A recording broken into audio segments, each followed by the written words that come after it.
বউ শাশুড়ির সম্পর্ক ভালো না হলে সেটা অনেক সময় শুধু তাদের মধ্যে সীমাবদ্ধ থাকে না, বরং স্বামী স্ত্রীর সম্পর্কের ভেতরেও বিষ ঢুকিয়ে দেয়। যখন শাশুড়ি বউকে পছন্দ করে না, বউ শাশুড়িকে মানিয়ে নিতে পারে না, তখন স্বামী মাঝখানে পড়ে যায়। একদিকে মায়ের আবেগ, অন্যদিকে স্ত্রীর চাওয়া, দুটোই সামলাতে গিয়ে স্বামীর মন ক্লান্ত হয়ে পড়ে। এতে সংসারের শান্তি নষ্ট হয়, ছোট ছোট ব্যাপারে বড় ঝগড়ার রূপ নেয়, কথা বলার ভঙ্গি বদলে যায়, আস্থা কমে যায় এবং ভালোবাসা ধীরে ধীরে ক্ষয়ে যেতে থাকে।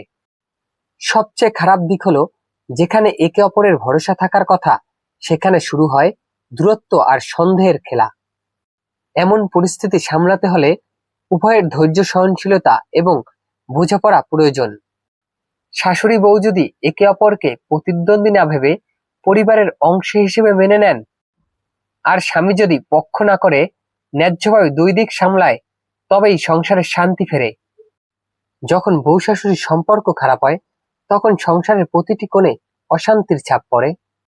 একসাথে বসে খাওয়া কমে যায়, ছোটখাটো হাসি আনন্দের মুহূর্তগুলো হারিয়ে যায়, আর ঘরের পরিবেশ ভারী হয়ে যায়। কেউ সরাসরি ঝগড়া না করলেও ঠাট্টা কথাবার্তা এড়িয়ে যাওয়া কিংবা ইঙ্গিতপূর্ণ মন্তব্য এসবই মনকে ক্লান্ত করে দেয়। স্বামী মাঝখানে থেকে প্রতিদিন মানসিক চাপের মধ্যে থাকে। তার মনে হয় যেদিকেই যাবে অন্য দিকটা কষ্ট পাবে। ফলে সে অনেক সময় নিজের অনুভূতি দমিয়ে রাখে। কিন্তু এই দমিয়ে রাখা কথা ধীরে ধীরে ভালোবাসার জায়গা খালি করে, আর সেই শূন্যতা ভরে যায় অভিমান আর অবহেলায়। যখন পরিবারের বাইরে কেউ এই বিরোধের খবর পায়, তখন অনেক সময় গোপন অপমান, পরনিন্দা আর বাড়াবাড়ির পরিস্থিতি আরো খারাপ করে তোলে। ফলে সামান্য সমস্যাও বড় হয়ে ওঠে, আর ভুল বোঝাবুঝি এমন জায়গায় পৌঁছায় যেখান থেকে ফেরত আসা কঠিন হয়ে যায়। তবে সম্পর্ক ঠিক করার উপায় সবসময় থাকে। প্রথম শর্ত হলো নিজের অহং কিছুটা নামিয়ে আনা।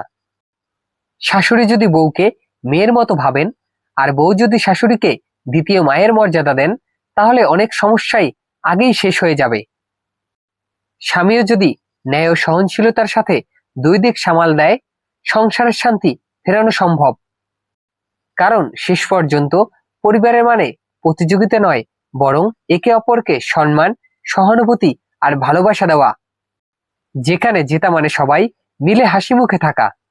সংসারের সুখ নির্ভর করে তিনজনের বোঝাপড়া, সম্মান আর ভালোবাসার উপর। যেখানে প্রতিযোগিতা নয়, সহযোগিতাই হবে সম্পর্কের ভিত্তি।